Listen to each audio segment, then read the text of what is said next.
Hello students. तो आज हम बात करेंगे ग्लैंड्स की। तो ग्लैंड्स का अगर हम वर्क देखेंगे कि वो वर्क कैसे करती हैं या फिर अपना जो सीक्रेशंस होती हैं वो किसके थ्रू देती हैं, तो अगर इसके अकॉर्डिंग अगर हम इसे डिवाइड करते हैं तो ये दो पार्ट्स में कर सकते हैं।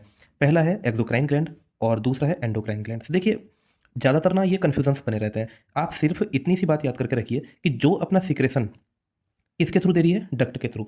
अगर अपना सिक्रेशन ये डक्ट के थ्रू दे रही है, मतलब कि इनके पास में अपनी खुद की डक्ट है। जैसे कि हम बात करें जैसे जो सलाइवा आता है हमारे माउथ में, तो उसकी एक ग्लैंड अगर मैं आपको बताऊं तो पैरोटिड ग्लैंड होती है हमारे कान के थोड़ा सा पीछे और हल्का नीचे की तरफ। तो पैरोटिड ग्लैंड मिलती है, वो अपना सिक्रेशन जो देती है वो माउथ में देती है, ठीक है, जो कि हमें प्रीमोलर के पास में वहाँ पर सिक्रेशन मिल जाता है उसका।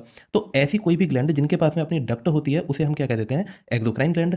और कुछ ऐसी ग्लैंड होती हैं जो अपना सिक्रेशन करने के लिए उनके पास में डक्ट नहीं है, तो मतलब उनके पास में कोई एक नली नहीं है, पाइप नहीं है। वो क्या करती हैं, बॉडी में अपना सिक्रेशन देने के लिए डायरेक्ट किसको दे देती हैं, सिक्रेशन ब्लड को दे देती हैं। तो हम इनको डक्टलेस ग्लैंड भी कहते थे, जैसे कि एलएच हार्मोन, ल्यूटिनाइजिंग हार्मोन के नाम से।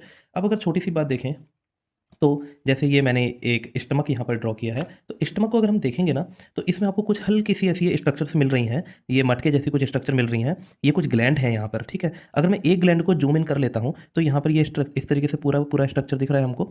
तो एक ग्लैंड के अंदर आपको बहुत सारी सेल्स मिलती हैं, ठीक है। ये सेल्स क्या करेंगी, अपना सिक्रेशन बनाएंगी और यहाँ बीच में इसकी ल्यूमेन में यहाँ पर इकट्ठा कर देंगी। और ये जो ऊपर वाला पोर्शन देख रहे हैं ये इसकी डक्ट है और डक्ट के थ्रू यहाँ से बाहर निकल जाएगा।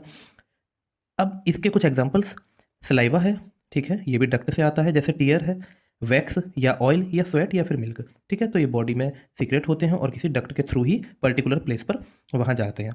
दूसरा एलएच हार्मोन की अगर बात करें तो जैसे ल्यूटिनाइजिंग हार्मोन मेल फीमेल दोनों में रहता है। अगर हम बात करते हैं कि पिट्यूटरी ग्लैंड से निकलता है, और कहाँ से, पिट्यूटरी ग्लैंड के एडिनोहाइपोफाइसिस से। देखिए, एडिनोहाइपोफाइसिस क्या होता है, अगर हाइपोथैलेमस से जुड़ता हुआ मैं आपको पिट्यूटरी ग्लैंड अगर बताऊंगा तो इस इन्फंडिबुलम से जुड़ता हुआ जो होता है वो आगे की तरफ को जाता है। और इन्फंडिबुलम और अगर मैं एंटीरियर पिट्यूटरी दोनों को मिला के बात करूंगा तो मैं उसे कहूँगा एडिनोहाइपोफाइसिस।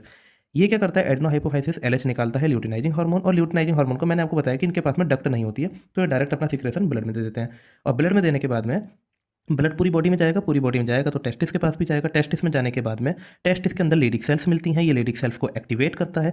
एक्टिवेट करने के साथ ही क्या करेंगे, लीडिक सेल टेस्टोस्टेरोन निकालेंगी, और यहीं पर टेस्टोस्टेरोन के साथ ही यहाँ पर क्या है, सेमिनिफेरस ट्यूब्यूल है। तो ये टेस्टोस्टेरोन सेमिनिफेरस ट्यूब्यूल के पास जाएगा और वहाँ उससे क्या करवाएगा, स्पर्मेटोजेनेसिस, जिससे स्पर्म बनेंगे। तो जब कोई ऐसा हार्मोन होता है जो जिस ऑर्गन से निकल रहा है, अगर वहीं पर वो वर्क कर रहा है, तो उस हार्मोन को हम लोकल हार्मोन कहते हैं। और इसके अलावा जैसा आपको पता ही है कि ये जो ल्यूटिनाइजिंग हार्मोन है पूरी बॉडी में जा रहा है, तो ये क्या करता है, सेकेंडरी सेक्सुअल कैरेक्टर्स को भी लेकर के आता है। और ऐसे हार्मोन्स जो पूरी बॉडी में जाते हैं उनको हम सर्कुलेटिंग हार्मोन कहते हैं। Okay, thank you.